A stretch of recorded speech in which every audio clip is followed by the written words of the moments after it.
Dear viewers, Newton drawing tone চ্যানেলের পক্ষ থেকে আমি রশিদ নিউটন আপনাদেরকে সাদর সম্ভাষণ জানাচ্ছি। চিত্রশিল্প এমন একটি শিল্প যেটির মাধ্যমে আমাদের মনের ভাব যেমন প্রকাশিত হয়, তেমনি আমাদের ভাবনাও কিন্তু বিকশিত হয়। অর্থাৎ আমরা যা আমাদের অন্তর্লোকে যে ছবিটি ভাসছে সেটি কিন্তু আমরা ক্যানভাসে অর্থাৎ কাগজের বুকে ফুটিয়ে তোলবার চেষ্টা করি। তো চলুন দেখা যাক আজকে আমাদের আয়োজনের ধারাবাহিকতায় কোন ছবিটি আমরা আঁকতে চলেছি।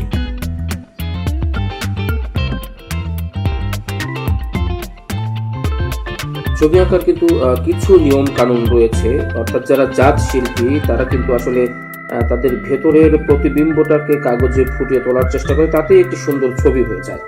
তবে কিছু নিয়ম কানুন কিন্তু রয়েছে, আর্টেরও কিন্তু কিছু গ্রামার রয়েছে। আমরা যেমন ছোটবেলায় অ আ ক খ শিখে কিন্তু আমরা পড়তে শিখেছি, লিখতে শিখেছি, আর্টেরও তেমন কিছু নিয়ম কানুন রয়েছে।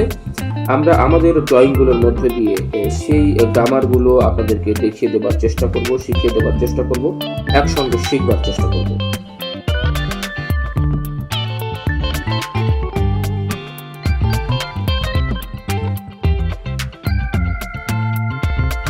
ডিয়ার ভিউয়ার্স, ড্রয়িং এমন একটি শিল্প, অর্থাৎ চিত্রাঙ্কন এমন একটি শিল্প যার মাধ্যমে আমাদের প্রতিভা যেমন বিকশিত হয়, প্রকাশিত হয়, তেমনি আমাদের ভেতরের যে একটি আকুতি, অর্থাৎ মুখের ভাষা ব্যবহার না করেও পেন্সিল, পেন বা রং তুলিতে যে মনের ভাব ব্যক্ত করা যায়, এটি কিন্তু ড্রয়িংয়ের একটি অন্যতম বৈশিষ্ট্য।